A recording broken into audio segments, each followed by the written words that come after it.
Hi, and welcome to my channel. My name is Erin. I'm a clinical aromatherapist here at Erin's Herbs.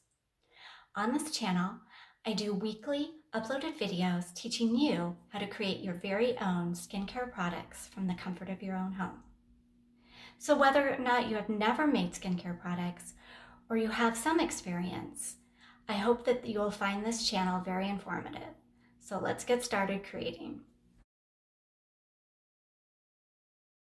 Today, I'm going to be making a fast-absorbing hair and scalp oil that does not sit on top of your scalp and make your roots feel greasy. This is actually going to help to encourage new hair growth without weighing it down. So let me walk you through the step-by-step process on how I make this. To begin with today, on my scale, I'm going to be weighing out my first ingredient, which is jojoba oil. Now, jojoba oil is going to not only nourish the scalp, but it's going to moisturize the hair. It contains vitamins like vitamin E and B complex, as well as zinc and copper. Now, jojoba oil is great for really balancing the oil or sebum production on the scalp. And how that is helpful is because once you have everything balanced and everything is really healthy on the scalp, that's going to help to encourage new hair growth.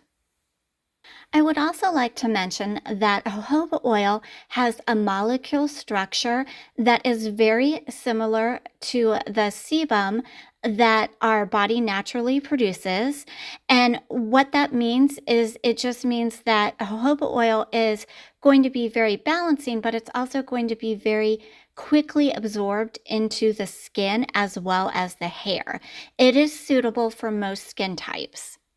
This next oil that I'm going to go ahead and weigh in my beaker is called meadow foam oil. Now, this has a lot of fatty acids that's going to help to strengthen the hair structure, improve the overall health of the individual strands, as well as making it less prone to breakage. It also will nourish the scalp, which is super important when it comes to growing healthy hair. It's very moisturizing as well, and it will give your hair a nice shine as well as protect the hair from heat or environmental damage. This is also a very fast absorbing, non-greasy oil. Next, I'm adding some castor oil. This is high in nutrients like ricinoleic acid, omega-6 fatty acids, and vitamin E. It's going to help to increase blood circulation on the scalp as well as moisturizing and strengthening the hair. Vitamin E is an excellent antioxidant. It helps to provide moisture as well as nourish the hair follicle, and this can also help to prolong the shelf life of the other ingredients being used. I am using 2 essential oils today in this formula, starting with some peppermint oil. This is going to help to improve blood flow on the scalp and stimulate hair follicles.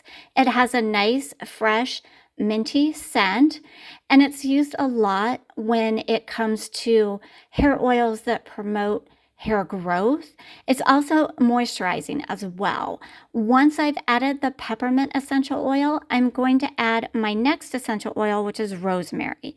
Rosemary has a very hibiscus and woodsy scent to it, and it's going to be just like peppermint essential oil as far as stimulating those hair follicles and improving blood flow.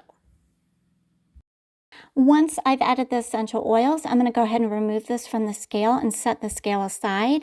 I'll be stirring this for about 3 to 5 minutes, just making sure that I have everything nicely incorporated. All I have to do now is, after I've stirred, is go ahead and pour everything into my dropper bottle. I like using dropper bottles because it makes it a lot easy for, at least for me, to apply it to my scalp and my hair. So with that being said, this particular formula will make approximately 1 ounce of hair oil, and this is something you can use up to 2 times a week, and I'll go over how you can use it and what I would recommend once I get done pouring everything into this container. To use this, you're going to section off your hair into different parts, and then in those parts, you're going to add a couple drops of oil and gently massage it in. Now, I'm showing you me applying this to my hand for the purpose of this video. Once you've massaged the oil in, leave it on for about 30 minutes. Here on my hand, you can see that it has a nice glossy finish, but then after 30 minutes, and actually way before that, it absorbs very quickly. You will not be left with a greasy residue, which is perfect. And then after 30 minutes, you can go ahead and wash and condition your hair as normal. For substitutions today, here's what I have for you. Instead of the jojoba oil, you can use either argan oil or grapeseed oil. Keep in mind that grapeseed oil does go rancid quickly. For the meadow foam oil, you can use camellia seed oil. That's a great option. In place of the castor oil, use fractionated coconut oil. And then these essential oils would work well in this formula, and they are cedarwood and tea tree. So thanks for watching. And if you'd like to see more DIY formulas, don't forget to like and subscribe.